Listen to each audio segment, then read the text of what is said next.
قدومي مرحبا بالقدوم مرحبا يا قدومي مرحبا بالقدوم مرحبا بالقدوم مرحبا بالقدوم مرحبا يا قدومي يا هرقيس استريحي يا طريحي بقدوم القدوم مرحبا بالقدوم مرحبا بالقدوم مرحبا بالقدوم مرحبا يا قدومي بسرورك جودي بسرورك جودي بسرورك جودي بقدوم القدوم مرحبا بالقدوم مرحبا بالقدوم. waxaa maanta madaarka Hargeysa lagu soo dhaweeyay wafdigii culimada ducaada ahaa ee sida weyn looga sugayay magaalada Hargeysa.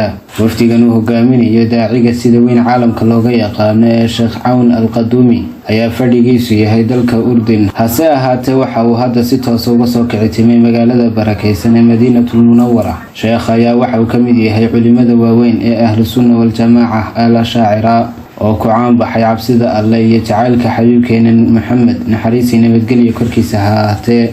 waxaa sheekha madaarka Hargeysa ku soo dhaweeyay siyaasiyiin ay ka mid yihiin siyaasi Maxamuud Xaashi Cabdi ahna gudoomiyaha xisbiga ka gudoomiyihii koowaad ee golihii hore baarlamaanka Jamhuuriyadda Somaliland Sheekh Axmed Yaasiin Sheekh Cali Ayaale Sheekh Cumar Sheekh Maxamed Cismaan Sheekh Cabdiraxmaan Sheekh Maxamed Xasan Diirshe iyo culimada macallimiinta iyo ardayda Ahlus Sunnah wal Jamaaca ayaa iyaguna safaf dhaadheer u galay soo dhaweynta sheekha.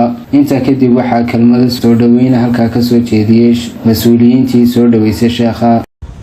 aad iyo aad baad u mahadsantihiin deenu weyn oo sheekha weeye halkan aan ugu tagnay waa soo dhaweynay qiimo weyn bay tahay in culimada waaweyn inoo timaado iyo in dadka maalgashadayaasha inoo yimaado. waddankeenu waa waddan muxuu ahaayey meel istiraatiiji ku yaala markaa day wixii wanaagsan inoo yimayn soo dhaweyno weey yaa markaad aad baa u mahadsantihiin. alxamdulilaahi rabbil caalamiin وصلى الله على سيدنا محمد الفاتح لما أغلق والخاتم لما سبق ناصر الحق بالحق والهادي إلى صراطك المستقيم وعلى آله وصحبه حق قدره ومقداره العظيم.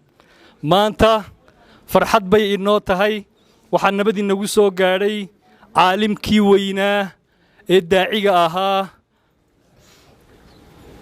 عون قدوم oo inooga yimiday min baladillahi alxaraam min madiinati almunawwara calaa saakinihaa calayhi afdalu salaami wa aska tasliim. waxay maanta inoo tahay maalin taariikhda inoo gelaysa. waxay inoo soo booqday mid ka mida ducaadda caalamka kuwooda ugu qiimaha badan ugu mashhuursan ugu yacni maalinkaa maanta taqwada iyo cilmiga iyo caarifnimadu ay ka soo daahirtay.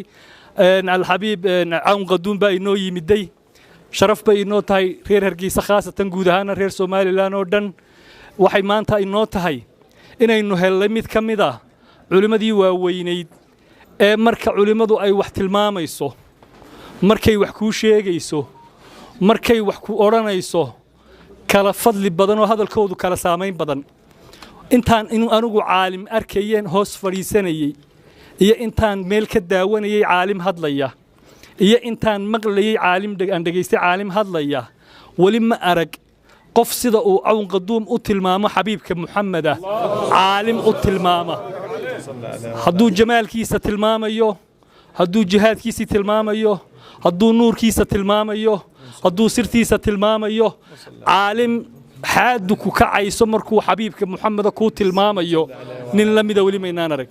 kaasaan u helay maanta nasiib inaynu ku soo dhaweyno Hargeysa oo uu inooga qaban doono muxaadarooyin waaweyn oo qiimo badan oo insha Allah taala inooga samayn doono markisyo waaweyn oo aynu wax ku baranno dacwada uu caalamka sida u dhaxwadana ina soo gaarsiin doona.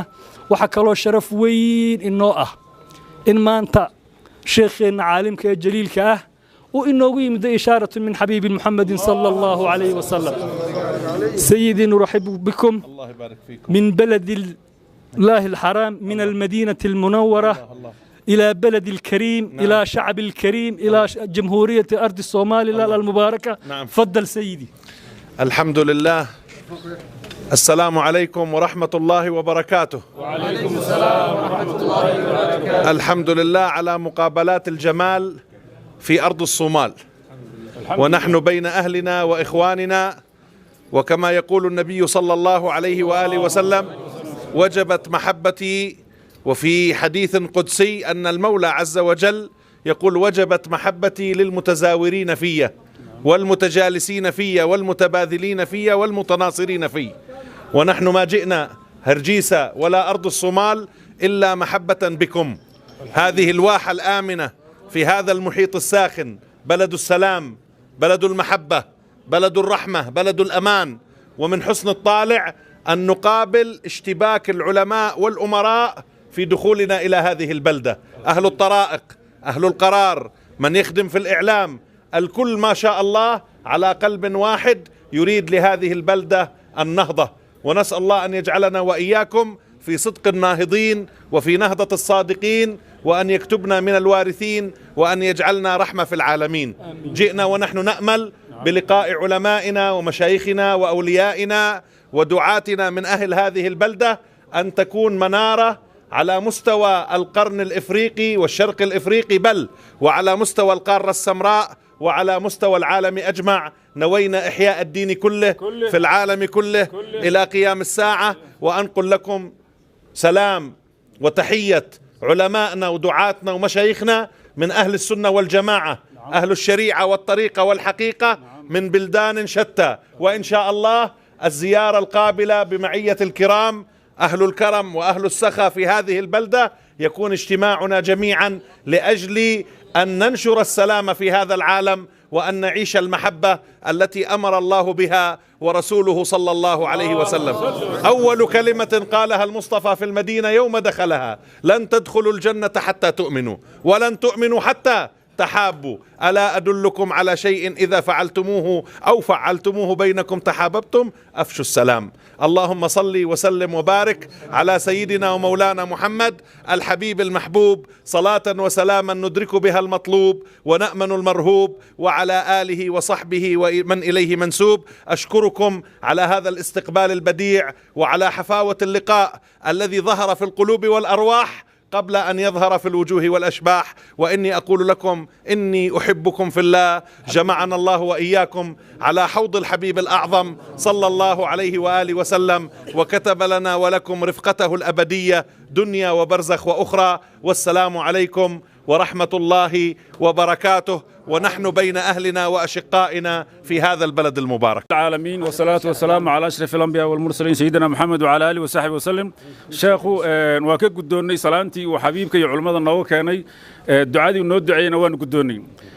intaa dabadeed waxaan idin ogeysiinaynaa insha Allah hadii la yiraahdo culimada iyo madaxda iyo warbaahinta intaba sheekhu inuu qaban doono muxaadarooyin waaweyn magaalada. waxaan maaragtay iclaaminaynaa insha Allah masjaamac weyn iyo masjaamac kal qadiim thani dhammaantood iyo maxallo kale uu ku qaban doono sheekhu muxaadarooyin waaweyn. marka waxaan iclaaminaynaa insha Allah in laga soo qayb galo muxaadarooyinkaas.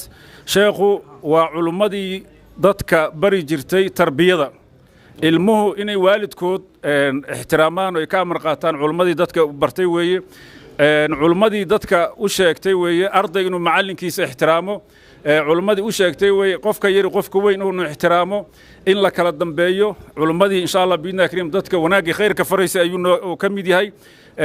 ma aha culimadii dadka baraysay adduunka ku wareeyo cunfiga iyo karaahiyada iyo maaragtay isqarxinta iyo tahriibka baraysa maaha.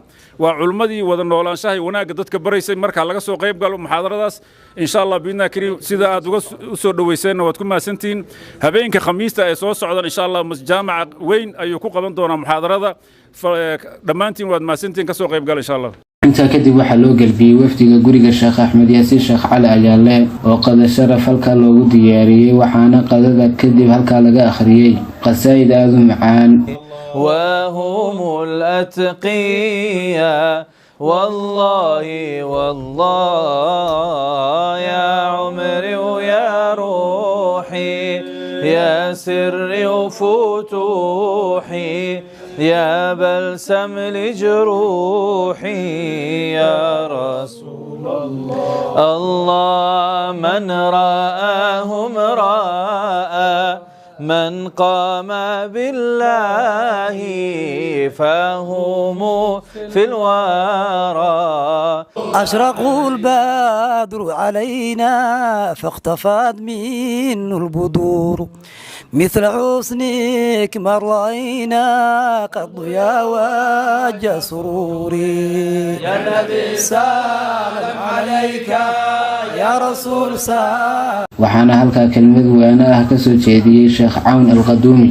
نصيحة، خطبة، دعوة بالقول، دعوة بالقلم، كتاب، مطوية، مشروح، رسائل. اليوم هذا كله واتساب كله دعوة بالقلم، لكن قلم الإلكتروني. إذا دعوة الأولى بالإيه؟ بالقول، ودعوة بالقلم، ودعوة بالقدم. مثل جئناكم هنا إلى هرجيسة، هذه جئنا بالطائرة، ركبنا القطار من المدينة إلى جدة، البعض يأتي سيارة، البعض بطائرة، بحر، جو. هذه زيارة، عيادة مريض، أخوة في الله. هذه الدعوة بالإيه؟ بالقدم. والدعوة أنا يا الله أدعوك لهذا العالم أن تنزل عليه رحمتك ومحبتك. هذه دعوة قلبية. نعم، لذلك قالوا حال رجل في 1000 رجل خير من كلام 1000 رجل في رجل. إذا الدعوة 4 بحرف القاف. الأولى قولية، والثانية قلمية، والثالثة والرابعة قلبية. خذوها قدومية. الفاتحة.